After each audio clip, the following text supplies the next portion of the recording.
Terry, I'm trying to find the metrics here for figuring out who picks the Democratic nominee. Will it be?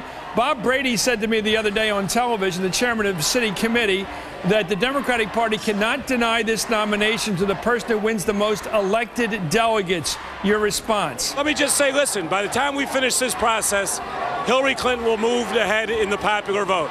This was a big win tonight. Hi, this is Greg Sargent from TPM Media, filling in today for Josh Marshall. It is Thursday, April 24th, 2008. Now that was top Hillary advisor Terry McAuliffe talking to Chris Matthews on Tuesday night, just after Hillary's win in Pennsylvania. Hillary won Pennsylvania by roughly 215,000 votes, and there in that clip, McAuliffe had started off the Hillary campaign's post-Pennsylvania spin. He had taken out his little chisel and was chiseling away at the idea that the pledged delegate count should be what we use to decide who won the nomination. Instead, McAuliffe was suggesting we should use the popular vote as the preferred metric to decide who the winner is. Now, there's a reason McAuliffe and the other Hillary campaign advisors are pushing this line.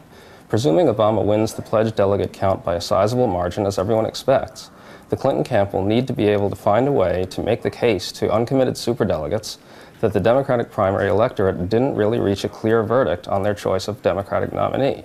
Hence the focus on the popular vote. Now, the Hillary campaign's focus on this gives rise to two questions. The first is, absent a popular vote win or even a popular vote tie, can the Hillary camp continue to press the case to superdelegates that they should get behind her candidacy? The second is, can she even catch up in the popular vote? On the first question, there's some division in the Hillary campaign as to whether that's possible. Some advisors tell me that they think that it's politically virtually untenable to tell superdelegates that they should follow her without her having at least tied or pulled ahead in the popular vote, because the pledged delegate count will have made it very clear that the Democratic primary electorate had spoken in favor of Obama. On the other hand, in an interview with me a couple weeks ago, Harold Ickes, who's a top advisor to the Clintons and is Hillary's chief delegate hunter, said that he thought it was possible to continue to press that case with superdels absent a popular vote win. So, this is definitely an on-the-table option. And that leads to the second question, can she win the popular vote? Now, there are lots of ways of cutting these numbers, but let's start by taking a look at these Real Clear Politics numbers totaling up the popular vote in various ways. Now, that first row at the top there shows the popular vote spread between the two candidates if you exclude Florida and Michigan, and if you don't include caucus states. Now, to figure out how many votes are outstanding in the remaining contests, let's take a look at this chart by MSNBC's Chuck Todd, who tallied it up the other day. These are numbers that both campaigns, in my discussions with them, suggested that they don't find unreasonable as turnout models. Now, if you take all those numbers that Chuck laid out for the total voting that he projected in each remaining state, and add in an extra 900,000 votes for Puerto Rico, a number that both campaigns also think is a reasonable estimate for the voter turnout there, you end up with a grand total of 5,025,000 total outstanding votes. So what does Hillary have to do to make up that nearly 500,000 vote deficit among the remaining votes? Our calculations suggest that she would have to get 55% of the entire total remaining in order to close that nearly 500,000 vote deficit. Now, this is a major uphill climb for her because she's facing a big North Carolina primary that Obama's likely to win by a sizable margin. Now, going back to the Real Clear Politics popular vote chart, let's take a look at a second scenario here. If you total up the deficit and include the caucus states, you find that it's even more daunting for Hillary.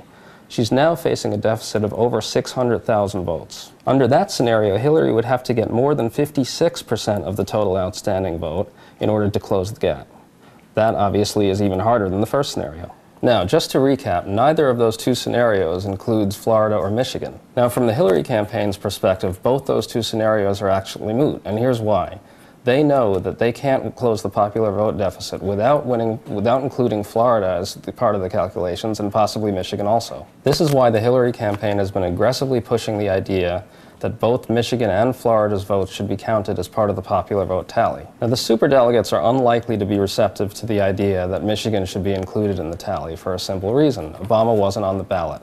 So it's tough for Hillary to make an electability case around the Michigan voting when we don't know how many people would have voted for Obama had he been on the ballot. But just for the sake of argument, let's concede to the Hillary campaign that we're going to include Florida in the overall count. And in a second concession to the Hillary camp, we won't even include the initial caucus states in this calculus. Now, as you can see on the Real Clear Politics chart, if you include Florida, Hillary's deficit has now been cut to nearly 205,000 votes. The Hillary campaign also knows that in order to close even that deficit, The North Carolina and Indiana primaries, which are coming in 2 weeks, basically have to cancel each other out. They have to be a wash. Now, back over to Chuck Todd's chart.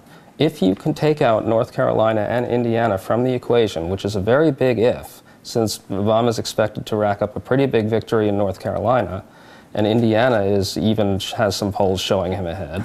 If you do that, the total outstanding votes is 2,625,000. So under that rosy scenario, how much of the vote does Hillary have to command in order to close the 204,000 vote deficit?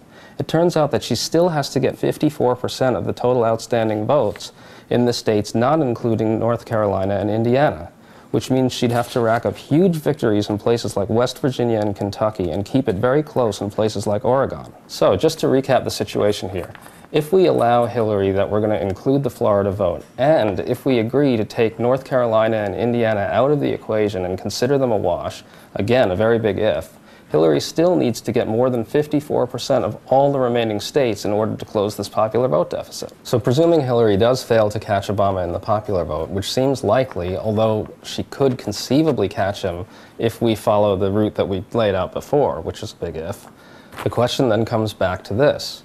Will Hillary continue to press the case to superdelegates that they should back her, even though Obama has been shown to be the clear choice as nominee by not one but two metrics, the pledged delegate count and the popular vote? We'll find out soon enough. I just want to know what the scorecard is. Is it elected delegates or is it popular vote counting Florida in the primaries and caucuses? What's your scorecard? Well, who knows? It could be a combination of all, but I will say at the end of this process, Chris, we will have moved ahead.